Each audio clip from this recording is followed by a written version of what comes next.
How you doing, Duff here? Time for another Duff 3D video. What you just saw there in the beginning was me doing some additional modifications to my Neva. When I was researching the stuff about the firmware update, I ran across some other modifications, namely these legs and this cool little spool holder that allows you to put the spool of filament on its side underneath the Neva, which is facilitated by the legs raising it off the platform. So I thought that was really cool. It makes the footprint of the Neva super compact, probably rivals the Ender as far as desk space. Well, actually it definitely takes up less because the Ender has this big power brick that you have to take into consideration. So yeah, the Neva can take up literally just a little corner of your desk when you have it set up like this. So pretty cool. Just doing a test print to see how this whole situation works.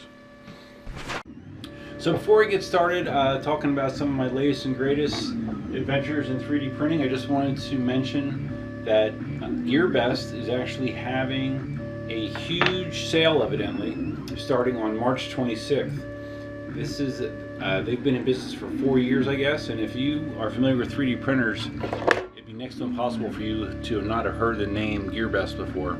They sell tons and tons of 3D printers, along with other electronics. And they really have been pushing the price point, which is good to bring the overall price point down from other competitors as well. So anyways, I'll mention this again closer to the date, but from March 26th to April 2nd, they're having this huge sale, and I'll do my best to point out any outstanding deals that they pass along to me along the way. And as always, you'll see some links in the description below that link deals on various popular printers as well. So anyways, yeah, look for that soon.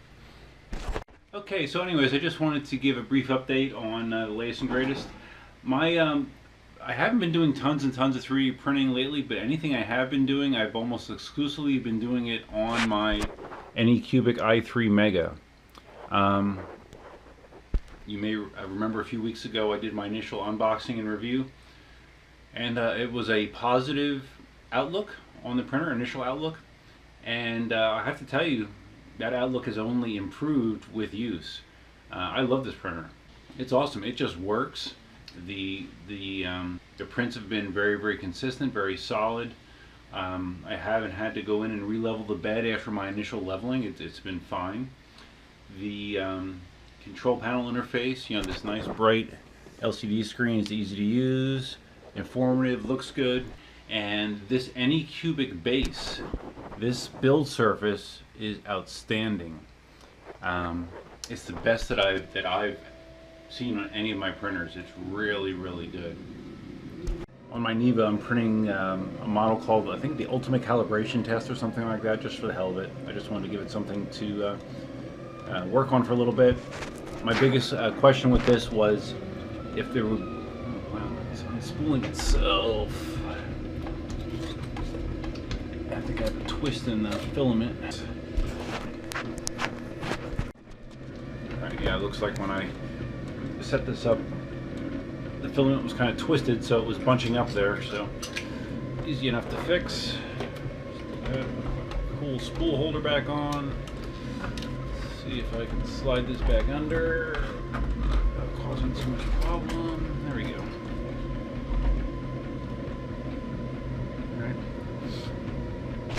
We'll see how that works. So just to give some examples of some things that I've printed on my Anycubic i3 Mega. Right here, legs for the Neva. I actually printed on the Anycubic printer. Came out perfectly. It looked great and really good. I also printed out the spool holder that I showed at the beginning of the video on the Anycubic. We also made these. Very cool. As well as this simple vase. And there were several other things as well that I printed on it. They're scattered around. Some of them I made for Katie.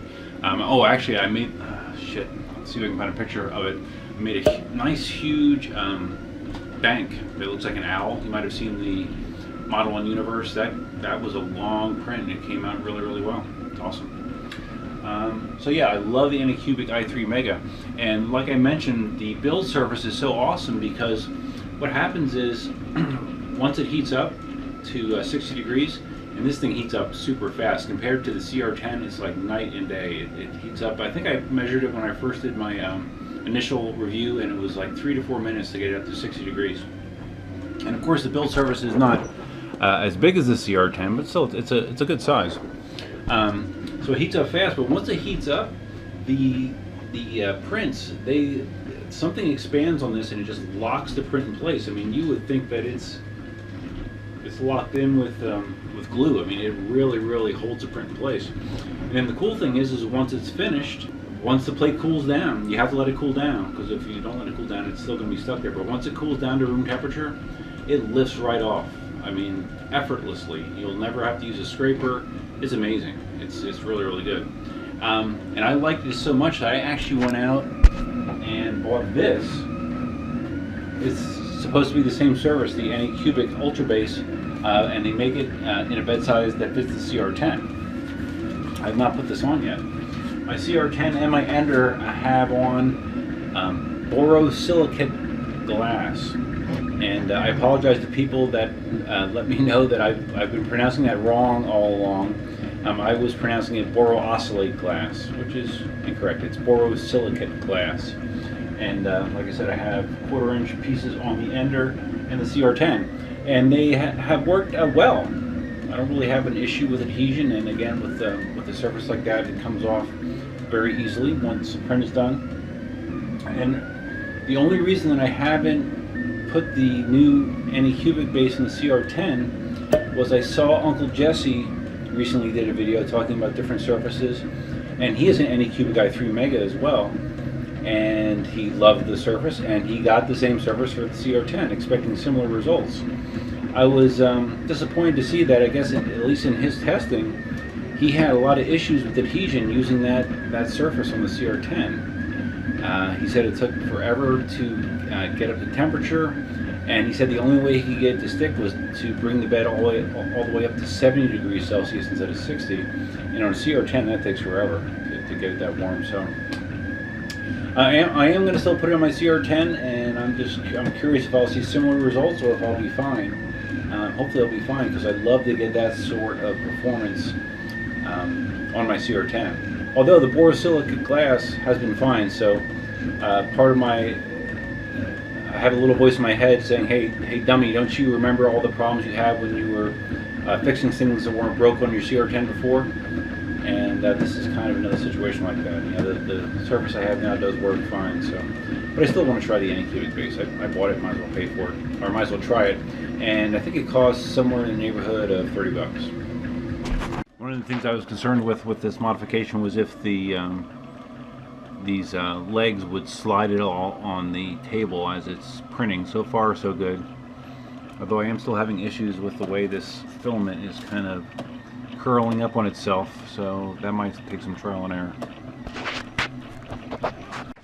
In addition to those printing things I've been working on, I also have been doing some more toying around in Tinkercad, just working on designing my own functional things, as well as modifying existing STLs, which I've done with pretty good success. It's not quite as daunting as I thought it once was, although obviously you are limited in Tinkercad. You can't do anything nearly as complex as you could in something like Fusion 360, but at least so far for my needs, it's been more than sufficient.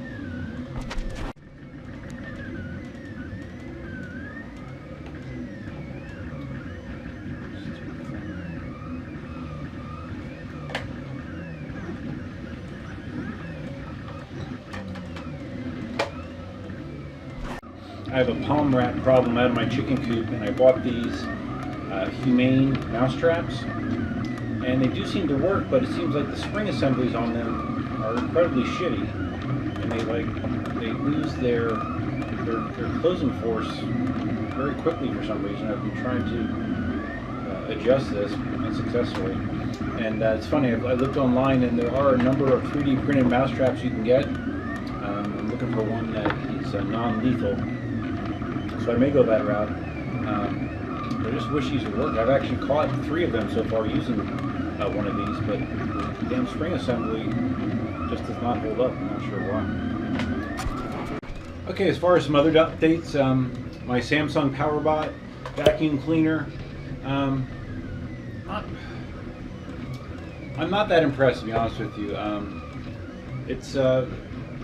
It cleans okay. It doesn't clean as well as I expected. It doesn't clean what I thought a $500 vacuum would clean like.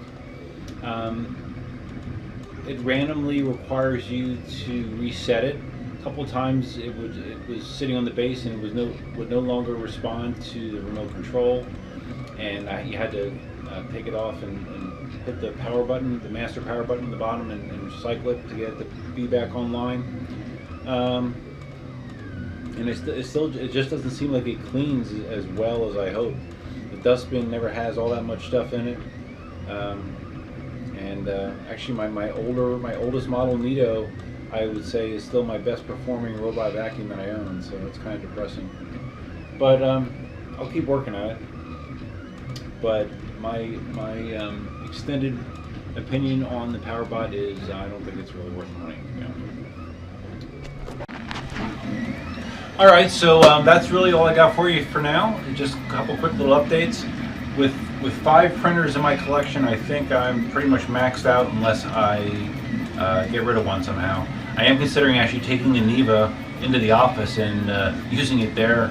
Just let it print stuff during the day, while I'm doing other work, and that's a possibility. But yeah, right now I think I'm printered out. I don't need any more. So, but whenever my next project happens, you'll be the first to know about it. And again, keep in mind that GearBest promotion going on starting March 26th, and you can look for information on this channel to get you there. And that's it for now. If you found this video interesting, please give it a big thumbs up. If this is your first time to the channel, please consider subscribing. And I look forward to seeing your comments below, both positive and negative, no problem. I'm happy to hear both. And until next time, Duffman out.